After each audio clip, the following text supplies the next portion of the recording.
హత్య చేశారు టెర్రరిస్టులు. దాని గురించి మన నరేంద్ర మోడీ ఒక కీలక సమావేశం చేశారు.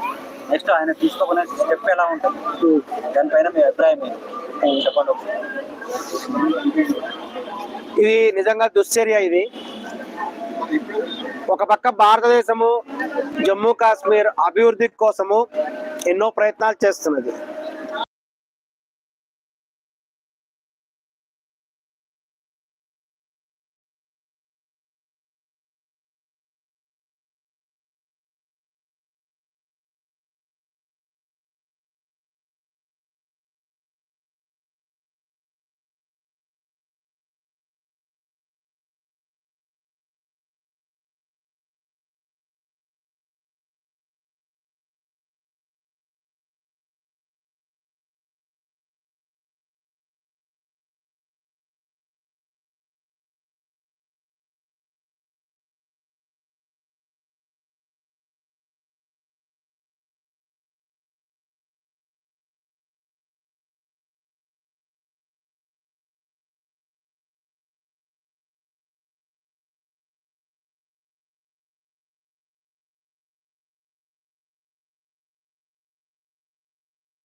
ఇది నిజంగా చాలా దుశ్చర్య. ఇది వాస్తవానికి కూడా భారతదేశము జమ్మూ కాశ్మీర్ యొక్క అభివృద్ధి కోసం కూడా ఎన్నో ప్రయత్నాలు చేస్తున్నది.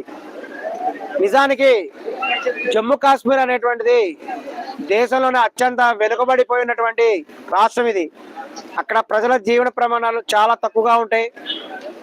అసలు ఈ యొక్క జమ్మూ కాశ్మీర్ అనేటువంటి వాళ్ళు ట్యాక్స్ ఎంత కడుతున్నారు దేశానికి అని చూస్తే చాలా తక్కువ ఉంటుంది.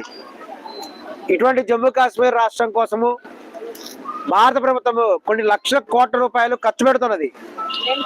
ఇటువంటి సందర్భంగా ఉన్నప్పుడు జమ్మూ కాశ్మీర్ రాష్ట్ర ప్రజల యొక్క జీవన ప్రమాణాలు పెంచాలి, జమ్మూ కాశ్మీర్ రాష్ట్రాన్ని ఒక ధనకమైనటువంటి రాష్ట్రంగా మార్చాలి, అక్కడ ప్రజలకు ఉపాధి సౌకర్యాలు కల్పించాలి అనేటువంటి ఉద్దేశంతో, వ్యాపార అభివృద్ధి చేయాలనేటువంటి ఉద్దేశంతో జమ్మూ కాశ్మీర్ ప్రజల యొక్క ఉపాధి కోసము, అక్కడ ఉపాధి కోసం మాత్రమే ఈ యొక్క టూరిజం ప్రాజెక్ట్స్ కూడా భారత ప్రభుత్వం అభివృద్ధి చేసింది. ఈ యొక్క టూరిజం అనేటువంటి అభివృద్ధి చేస్తే అనేక మంది కూడా టూరిస్టులు అంతర్జాతీయ స్థాయిలో కూడా జమ్మూ కాశ్మీర్కి వస్తే జమ్మూ కాశ్మీర్ ఎంతో అభివృద్ధి చెందుతుంది. తద్వారా అక్కడ స్థానిక ప్రజలకు అనేక ఉపాధి అవకాశాలు కలుగుతాయి, ప్రజలకు ఉద్యోగ అవకాశాలు లభిస్తాయి, ఈ యొక్క వ్యాపార అవకాశాలు లభిస్తాయి. తద్వారా ఆ యొక్క ప్రజల జీవన ప్రమాణాలు పెరుగుతాయి.